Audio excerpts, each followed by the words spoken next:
Most people can tell you generally what their memoir is about, but if you are an average, ordinary, first-time memoir writer, you probably need more than that to get your audience motivated to finish your book and tell all their friends to read it too. You need a powerful key message. And today we're going to talk about how to make sure your message is strong enough to hold your book. Stay tuned.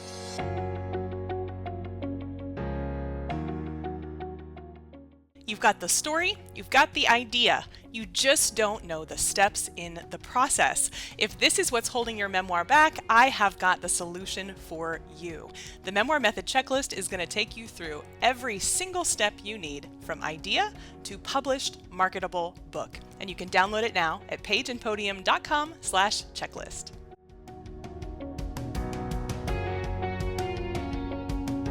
Most of the aspiring authors that I talk to want more than just to finish their book. They want to finish their book, publish it, and make sure it gets out into the world to help others who are struggling with the same things that they got through in their memoir. Now, the difficulty of this, of course, is that most of us can piece together a way to tell the story in a way that will be compelling, have a little bit of a narrative arc at least. But most of us struggle when it comes to integrating this message, this thing that we want people to do or learn or see or understand into the entirety of our book. And the thing is, we do need to do that. We do need to make sure that that message is showing up all throughout your book because, contrary to popular belief, the stories will not speak for themselves. If you want your reader to take away a particular type of message, you are going to have to deliver that to them. So let's talk today about how you can develop a message that you will be able to seamlessly incorporate throughout the stories in your memoir. Okay, so I want to start by making a little distinction that you may have heard me talk about before, and that is the distinction between your core topic and your key message. Now, in the Memoir Method, our group program, we teach that those two things need to be separate, and they both need to be relatively brief, tight, settled before you begin to outline. So when we talk about our core topic, we are talking really about the spine of the story. What is the one thing that you are writing about from your life in this book? Now, it's easy to say, this is just a book about my life. Many people will come to me and say, I just need to tell my story. But keep in mind that all of us go through many, many different stories in our lives, right? And the problem with telling our entire life story is that some people may relate to the childhood part, some people may relate to the teenage part, some to the young adult, some when you have kids, etc. But most people are not going to relate to our entire life story. And that being the case, we are going to be in a much better position to inspire and motivate people to change their lives, which is what we want to do here, right? If we can narrow in our topic to just one thing. So I always encourage our Memoir Method members to be very simple about this, to think about how would you tell someone what your book is about in just a sentence. So this might sound like this memoir is about adopting my second child, or this memoir is about surviving cancer, or this memoir is about my divorce. Whatever you're going to bracket that topic as, you want to make sure that it is broad enough that you can show your transformation as you went through the path of the story.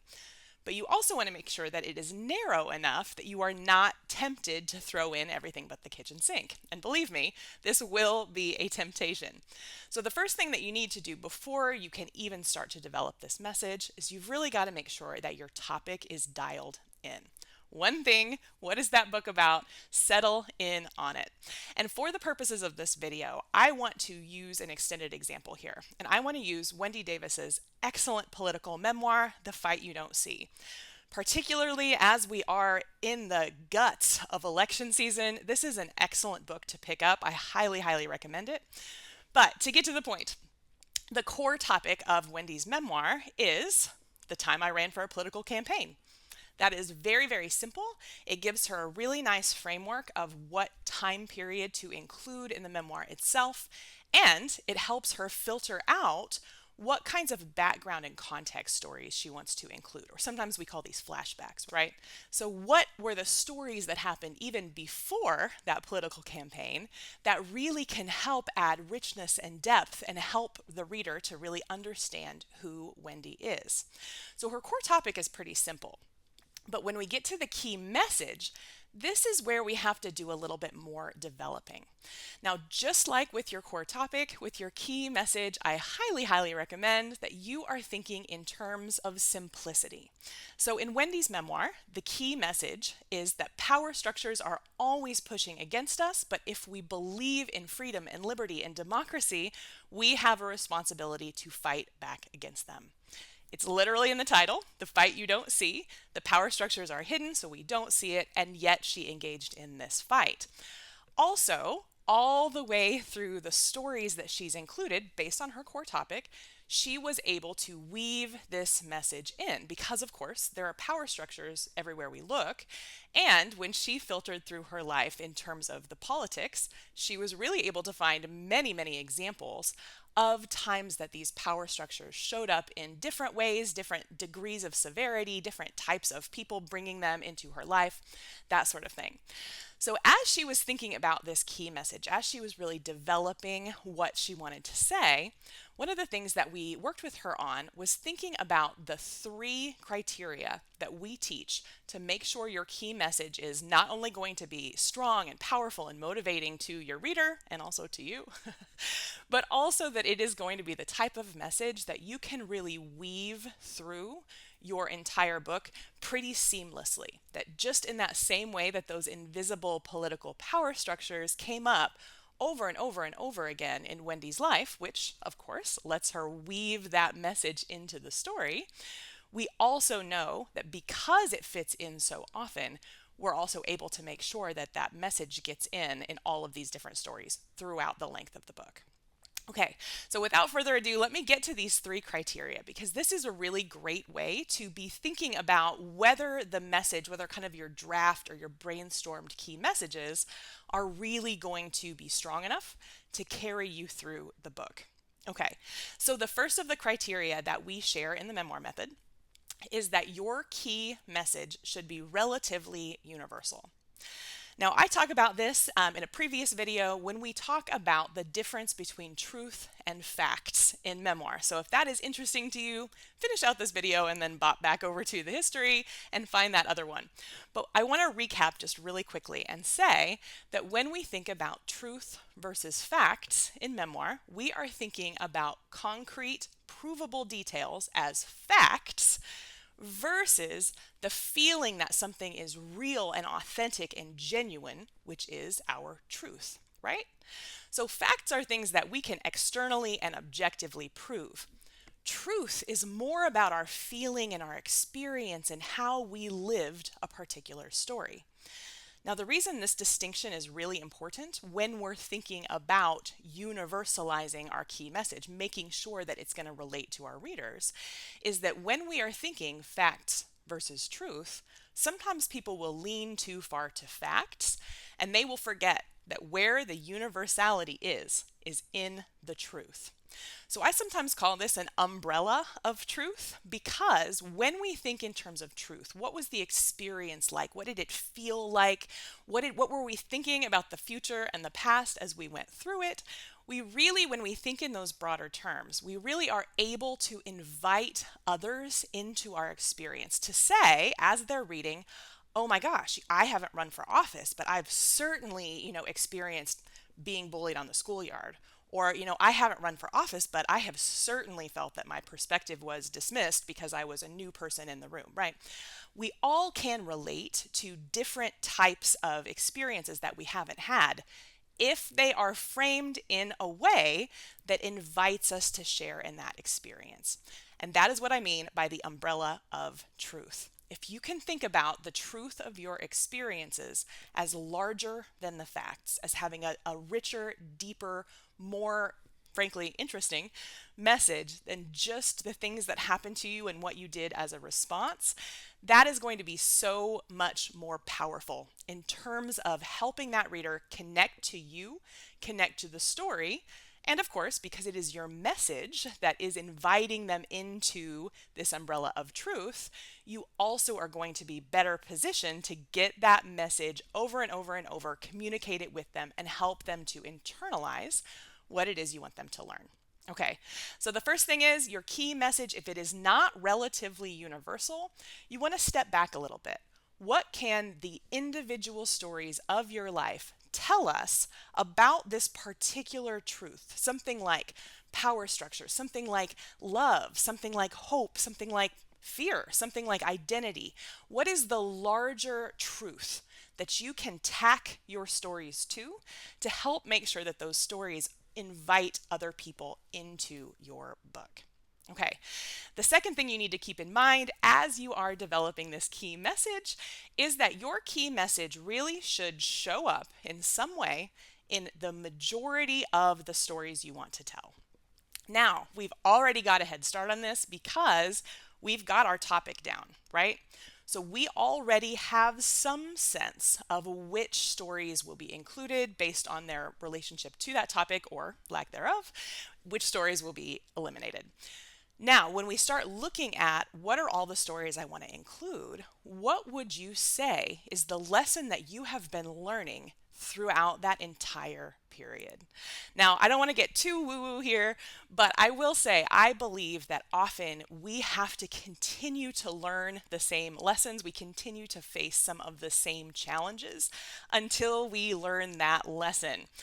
And I would say that most memoirs, at least the memoirs with a really powerful message, often will prove that to us in spades. They will show us that time after time after time, the protagonist, the memoir author, was going through kind of similar types of challenges until in the end, they finally got it.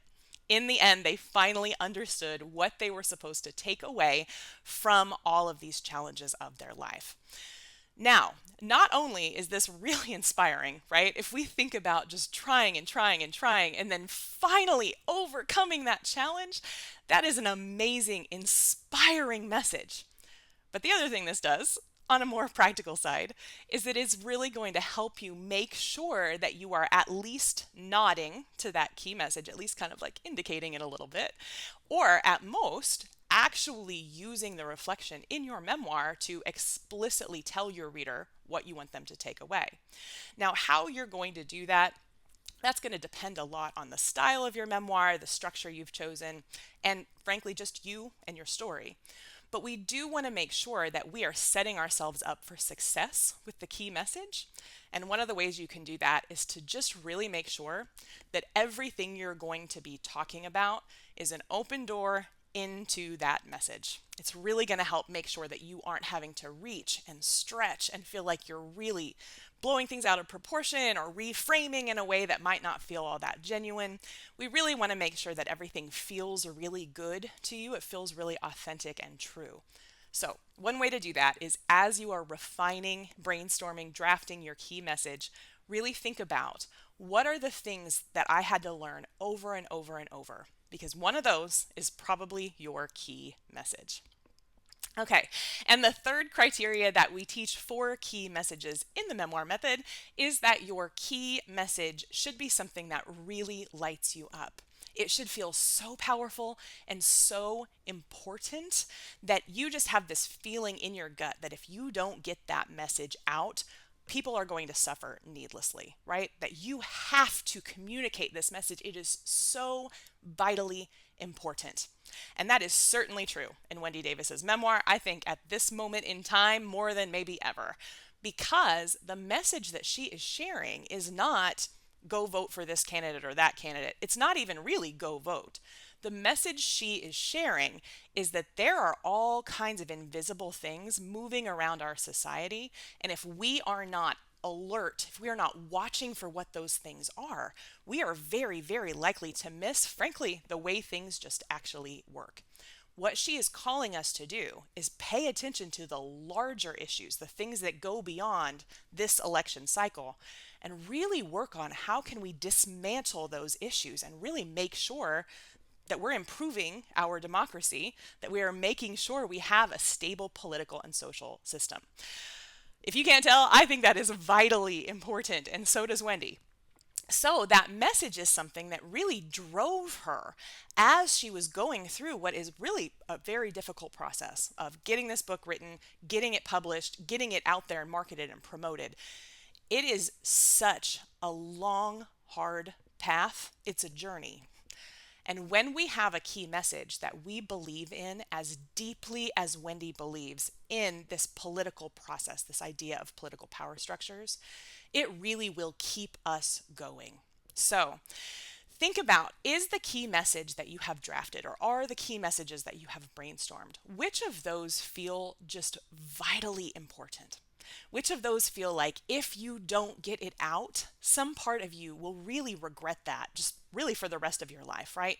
What is the thing that you really want other people to learn? Now, there's a side benefit of the fact that you're going to pick this very, very powerful, inspiring message that feels so important to you. Not only is it going to power you through the difficult moments in the writing, revising, editing, publishing process, when you pick a message like that, it's also going to drive your reader. And not only because the key message is powerful, of course, we're picking something that we feel is relatively universal, so the power of it should be relatively universal as well, but also because when you are writing from a position of needing to tell something, needing to communicate, needing to share, your writing will be so much stronger. Truly, you will be able to get into this space of really making sure that you are pouring your heart out because there's a good reason for it. When we try to kind of write our story from a distance, that is really where I see people kind of get hung up.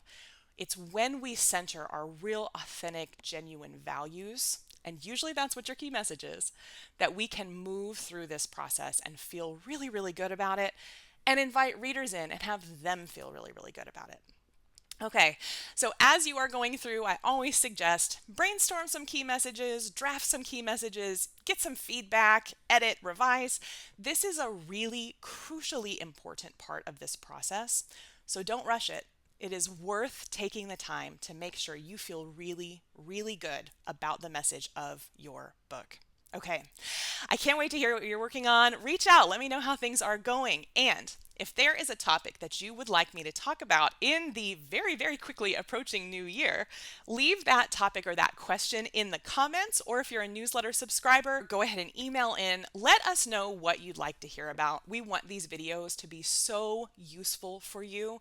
So let me know, and I will be very happy to add it to my docket for 2025. Okay, I can't wait to hear about your key message. Let me know what you come up with. I think these are the most fun thing to hear, and I really just love hearing the passion or reading the passion either on the page or in someone's voice when they have found that message that really drives them forward. I can't wait to hear what you come up with. Happy writing.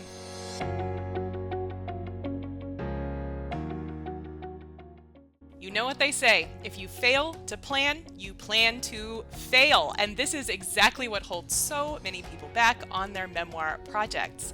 That is exactly why we created the Memoir Method checklist, a full, complete list of every single step you need to take to get that memoir written, published, and marketed successfully. You can download it now at pageandpodium.com/checklist.